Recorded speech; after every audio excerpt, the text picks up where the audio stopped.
All right, you guys, we're going to do a Jasmy update. I know that some of you guys think that Jasmycoin is dead. Yes, possibly we're seeing a slowdown in activity, but we are still going to be doing our daily timeframes or our daily updates here as you guys requested. So taking a look at Jasmycoin right now, we are trading at 0.01404. We are up 2% in the last 24 hours. We can see market cap has climbed up to 694 million. And then we see volume down slightly at 2%. So it does show a slowdown in momentum, possibly consolidation here until we see a major breakout. Going into the daily time frame, again, it kind of solidifies that consolidation.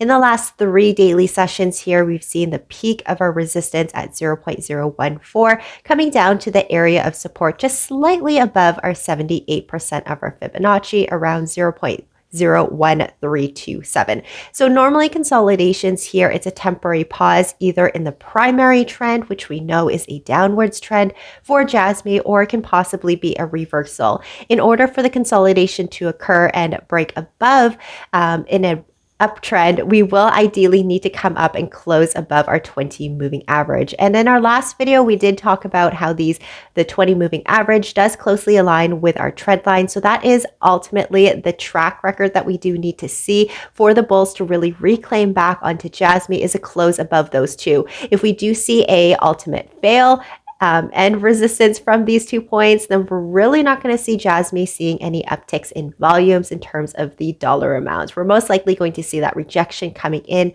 around our 61% of our Fibonacci at 0.01, and possible coming down to another retest of the support around that 1 cent marker. Going into the immediate support for 4 hours, just because we're seeing this consolidation, we can really see the battle between the bulls and the bears in terms of these candlestick wicks and the bodies itself. So there's a lot of struggle going into today. We see the upper Bollinger Band and the lower Bollinger Band colliding in, and it's kind of narrowing horizontally. So again, another confirmation where we're going to see this horizontal movement before we see that close above pinch of our Bollinger Bands.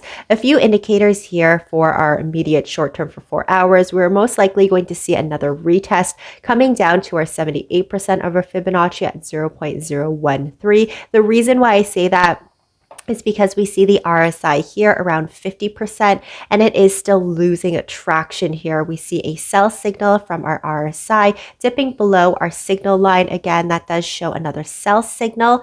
And we do see our MACD indicator here possibly shifting momentum with the smaller bodies, and our KNRD line may cross over, showing that shift in that momentum. So just kind of be cautious here if we see a retest of this area of support, to see if we're able to hold on to that support level itself, to see another retest of a resistance or a break below our support. But definitely let me know what you guys think down below. Thanks so much for watching. Like and subscribe, and I'll see you guys in the next one. Bye.